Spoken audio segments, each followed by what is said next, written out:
नमस्कार दोस्तों, CGL SSC के इस यूट्यूब चैनल में मैं यश पटेल आप लोगों का स्वागत करता हूं। दोस्तों तो चलिए आज का करंट अफेयर्स देखते हैं। दोस्तों करंट अफेयर्स में क्वेश्चन नंबर 1 में दिया है कि टाटा ग्रुप ने निम्न में से किस कंपनी में 68% हिस्सेदारी खरीदने का समझौता किया है। दोस्तों ऑप्शन ए में दिया है टिकटॉक, ऑप्शन बी में दिया है ओरेकल और ऑप्शन सी में दिया है अमेजन और ऑप्शन डी में दिया है बिग बास्केट। तो दोस्तों इसका सही आंसर क्या है? Big basket.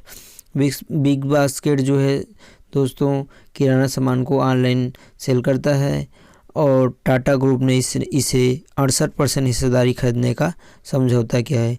दोस्तों 68% हिस्सेदारी मतलब लगभग 9500 करोड़ रुपए के आसपास होगा।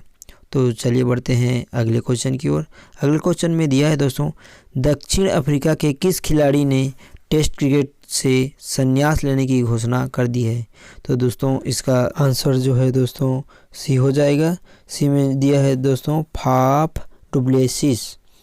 दोस्तों फाफ डुप्लेसिस जो है दक्षिण अफ्रीका के खिलाड़ी हैं। इन्होंने टेस्ट मैच में 118 पारी खेला हुआ है, जिसमें से 40.2 के औसत से 4163 रन बनाए हैं और इनके नाम जो है दोस्तों 10 शतक और 21 अर्धशतक भी दर्ज हुए हैं। तो चलिए बढ़ते हैं अगले क्वेश्चन की ओर। अगले क्वेश्चन में दिया है दोस्तों, भारत की ओर से किसे अंतर्राष्ट्रीय सौर गठबंधन ISA का नया महानिदेशक नियुक्त किया है। दोस्तों इसका आंसर जो है अजय माथुर। अजय माथुर को दोस्तों उपेंद्र त्रिपाठी के स्थान पर रिप्लेस हुआ है। दोस्तों महानिदेशक का कार्यकाल 4 वर्ष का होता है। कितने वर्ष का होता है दोस्तों? 4 वर्ष का। याद रखिए दोस्तों, ये बहुत इम्पोर्टेंट क्वेश्चन है, ये परीक्षा में पूछा जा सकता है। चलिए बढ़ते हैं अगले क्वेश्चन की ओर। क्वेश्चन में दिया है, किस राज्य सरकार ने राज्य में कोविड वॉरियर मेमोरियल स्थापित करने का निर्णय लिया है। तो दोस्तों इसका आंसर जो है उड़ीसा हो जाएगा। उड़ीसा के सरकार ने कोविड वॉरियर मेमोरियल स्थापित करने का निर्णय लिया है। चलिए देखते हैं अगला क्वेश्चन। अगला क्वेश्चन में दिया है दोस्तों, केंद्रीय मंत्रिमंडल ने भारत एवं किस देश के बीच व्यापक आर्थिक सहयोग और साझेदारी समझौते किए जाने को मंजूरी प्रदान की है। तो दोस्तों इसका सही उत्तर जो है बी में दिया हुआ है मॉरिशस। दोस्तों मॉरिशस भारत का एक महत्वपूर्ण विकास भागीदार है। भारत ने 2016 में मॉरिशस को $303 मिलियन का विशेष आर्थिक पैकेज दिया था। दोस्तों सुप्रीम कोर्ट की नई इमारत परियोजना इस पैकेज के तहत लागू होने वाली 5 परियोजनाओं में से एक है और इसका उद्घाटन जुलाई 2020 में भारत के प्रधानमंत्री श्री नरेंद्र मोदी तथा मॉरिशस के प्रधानमंत्री श्री प्रविंद जगन्नाथ द्वारा संयुक्त रूप से किया गया था। चलिए बढ़ते हैं दोस्तों अगले प्रश्न में दिया है दोस्तों ये प्रश्न भी बहुत ही महत्वपूर्ण है। दोस्तों प्रश्न देखते हैं, प्रश्न में क्या कह रहा है। केंद्रीय मंत्रिमंडल ने एक अहम फैसले में कितने करोड़ रुपए के दूरसंचार उपकरणों के लिए प्रोडक्शन लिंक्ड इक्विपमेंट यानी PLI योजना को मंजूरी दे दी है। दोस्तों सरकार ने दूरसंचार उपकरण के लिए 12,195 करोड़ रुपए की उत्पादन लिंक्ड प्रोत्साहन योजना को मंजूरी दी है, जो कि लगभग 2,44,000 करोड़ रुपए के उपकरणों के उत्पादन को प्रोत्साहित करने और लगभग 40,000 लोगों के लिए प्रत्यक्ष और अप्रत्यक्ष रोजगार पैदा करने की उम्मीद है। केंद्रीय मंत्री रविशंकर प्रसाद ने ये कहा है। दोस्तों टेलीकॉम गियर विनिर्माण के लिए PLI योजना 1 अप्रैल 2021 से जो है लागू होगी। चलिए बढ़ते हैं अगले प्रश्न की ओर। अगले प्रश्न में दिया है दोस्तों, किस राज्य में हेमरेज सेप्टिसिमिया HS के कारण 6 हाथियों की मौत हो गई।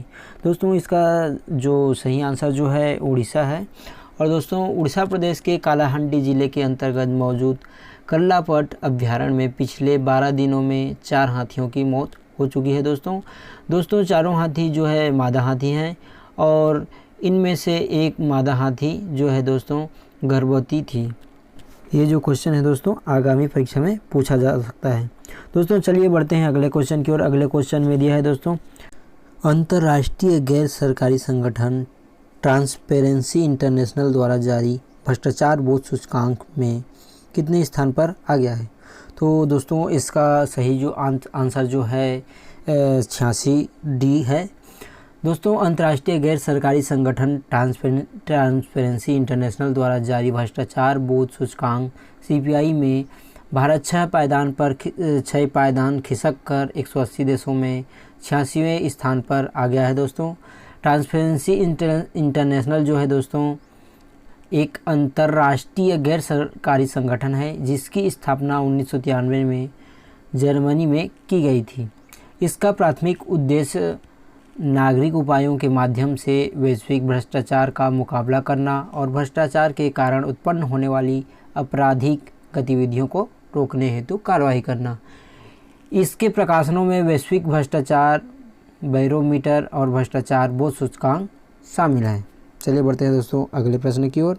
अगले प्रश्न में दिया है दोस्तों, किस केंद्र शासित प्रदेश ने 28 फरवरी तक शून्य कोविड अभियान शुरू किया है? तो दोस्तों पुडुचेरी ने जो है ये अभियान शून्य कोविड वाला अभियान जो है चालू किया है। तो इसका सही आंसर क्या हो जाएगा दोस्तों?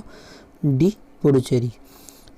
चलिए बढ़ते हैं दोस्तों अगले क्वेश्चन की ओर। अगले क्वेश्चन में दिया है दोस्तों, हाल ही में व्हाट्सएप की तर्ज पर राष्ट्रीय सूचना विज्ञान केंद्र द्वारा शुरू किए गए ऐप का नाम क्या है?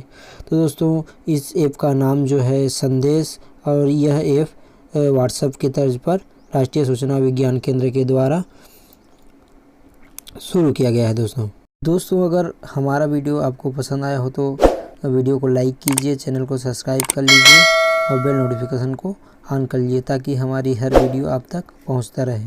चलिए दोस्तों आज का वीडियो यहीं समाप्त करते हैं।